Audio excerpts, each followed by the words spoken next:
خفیہ دعوت۔ یہ سب کچھ ابھی چھپ چھپ کر ہو رہا تھا۔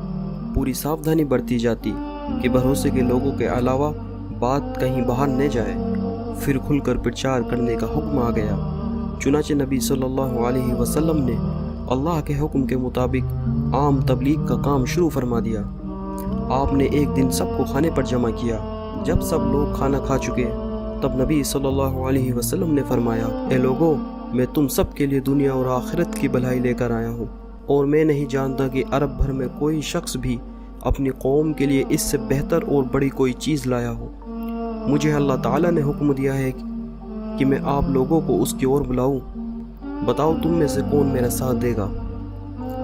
یہ سن کر سب کے سب چپ رہے۔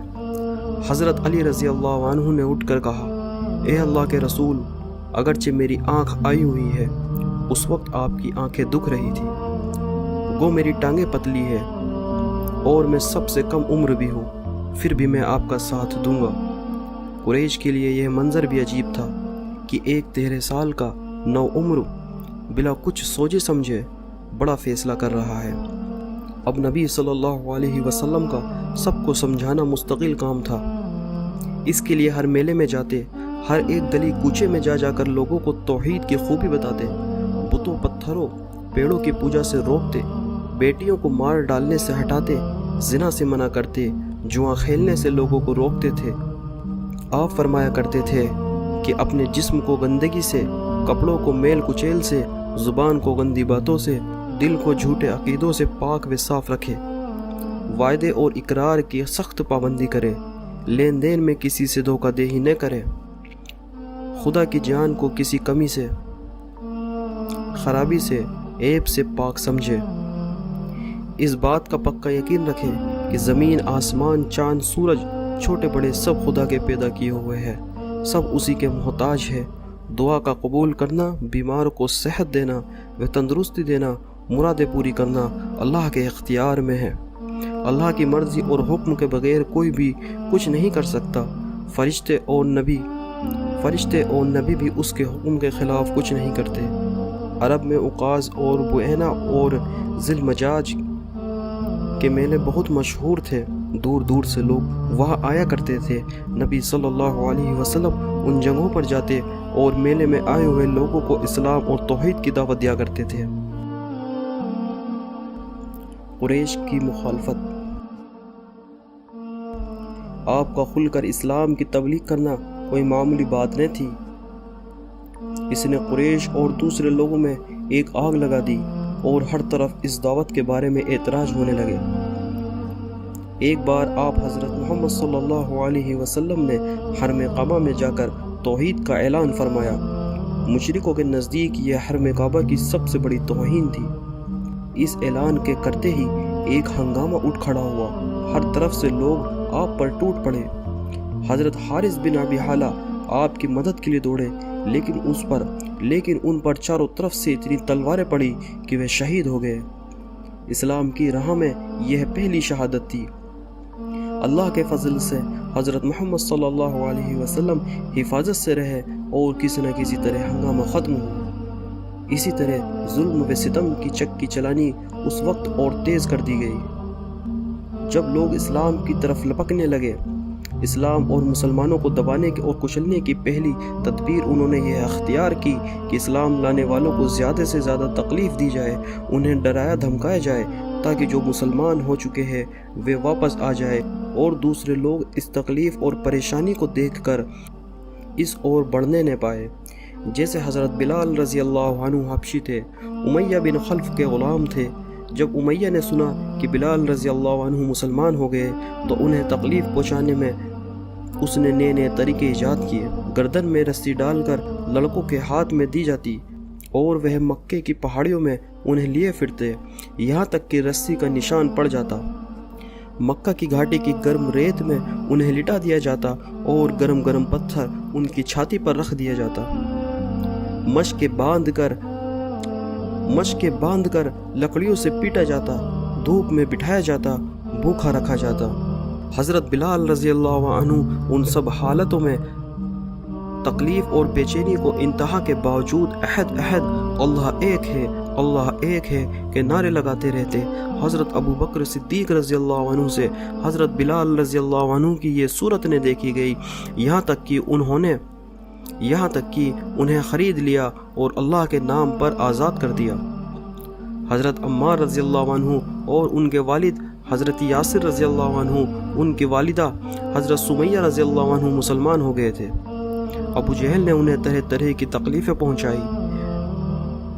وہ انہیں جلتی ہوئی ریت پر لٹا کر اتنا مارتا کہ وہ بے ہوش ہو جاتے۔ ایک دن نبی صلی اللہ علیہ وسلم نے انہیں تکلیف اٹھاتے دیکھ لیا، فرمایا یاسر والو صبر کرو، تمہاری جنگ جنت ہے۔ کمبخت ابو جہل نے بی بی سمیہ کی شرمگاہ میں اس بے دردی سے نیزہ مارا کہ وہ اسی میں شہید ہو گئی۔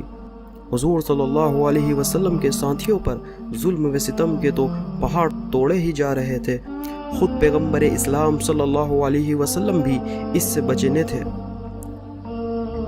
نبی صلی اللہ علیہ وسلم کے راستے میں کانٹے بچھائے جاتے تاکہ رات کے اندھیرے میں آپ کے پاؤں زخمی ہو، گھر کے دروازے پر گندگی پھینک دی جاتی تاکہ صحت خراب ہو اور سکون بھی ختم ہو۔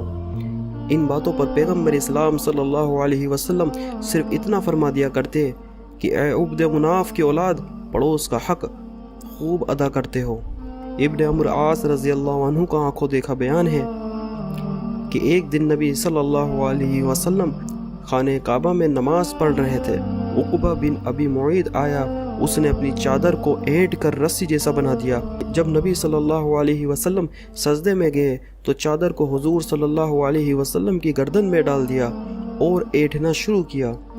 مبارک گردن بڑی حد تک کسی گئی تھی، پھر بھی آپ دل کے پورے اطمینان کے ساتھ سجدے میں پڑے ہوئے تھے۔ اتنے میں حضرت ابو بکر صدیق رضی اللہ عنہ آئے۔ انہوں نے دھکا دے کر عقبہ کو ہٹایا اور زبان سے یہ آیت بھی پڑھ کر سنائی، کیا تم ایک ایسے آدمی کو مارتے ہو اور صرف اس جرم میں کہ وہ اللہ کو اپنا پروردگار کہتا ہے؟ تمہارے پاس اپنی روشن دلیلیں بھی لے کر آیا ہے۔ کچھ بدماش حضرت ابو بکر صدیق رضی اللہ عنہ سے لپٹ گئے اور انہیں مارا پیٹا۔ ایک اور واقعہ ہے کہ پیغمبر اسلام صلی اللہ علیہ وسلم خانہ کعبہ میں نماز پڑھنے لگے۔ قریش بھی خانہ کعبہ میں جا بیٹھے۔ ابو جہل بولا کہ آج شہر میں فلاں جگہ اونٹ ذبح ہوا ہے، اوجھڑی پڑی ہوئی ہے، کوئی جائے اور اٹھا لائے اور نبی صلی اللہ علیہ وسلم کے اوپر رکھ دے۔ بدبخت عقبہ اٹھا، نجاست بھری اوجھڑی اٹھا لایا اور جب نبی صلی اللہ علیہ وسلم سجدے میں گئے تو مبارک پیٹھ پر رکھ دی۔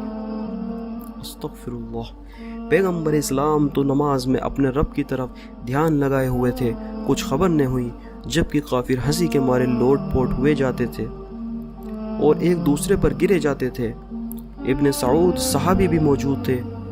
کافروں کی بھیڑ دیکھ کر ان کا تو حوصلہ نہ پڑا، پر بیچاری سیدہ زہرہ رضی اللہ عنہا آ گئی۔ انہوں نے آپ کی پیٹھ پر سے اوجڑی کو پھینک دیا اور ان بدبختوں کو بہت کچھ کہا سنا۔ گندا پٹچار۔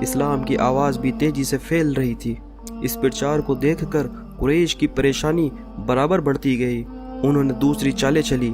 انہوں نے مہم چلا دی کہ اسلام کو اور محمد صلی اللہ علیہ وسلم کو سوسائٹی سے کوئی اثردار حمایت و ہمدردی نہ ملے۔ یہ محرومی انہیں مایوس کر دے گی اور ان کا زور اپنے آپ ہی ٹوٹ جائے گا۔ پورا عرب جانتا تھا کہ پیغمبر اسلام حضرت محمد صلی اللہ علیہ وسلم کے سر پر ابو طالب کا ہاتھ ہے، جو مکہ کے سب سے زیادہ اثردار شخص ہے۔ سب سے پہلے انہی پر دباؤ ڈالا گیا کہ وہ اپنے بھتیجے کے سر پر سے ہاتھ کھینچ لے۔ ان پر دباؤ ڈالنے کا سلسلہ چلتا رہا، لیکن ہر بار قریش کو ناکامی ہوتی۔ اس بار ربیعہ کے دونوں بیٹے عتبہ اور شیبہ، ابو سفیان بن حرب، ابو البختری، اسود بن عبد المطلب، ابو جہل، ولید بن مغیرہ، حجاج بن عامر کے دونوں بیٹے نویح اور منبہ اور عاص بن وائل جیسے سردار حضور صلی اللہ علیہ وسلم کے چچا کے پاس پہنچے اور بولے، اے ابو طالب، تیرا بھتیجا ہمارے خداؤں اور دیوی دیوتاؤں کو گالیاں دیتا ہے، ہمارے دھرم میں عیب نکالتا ہے،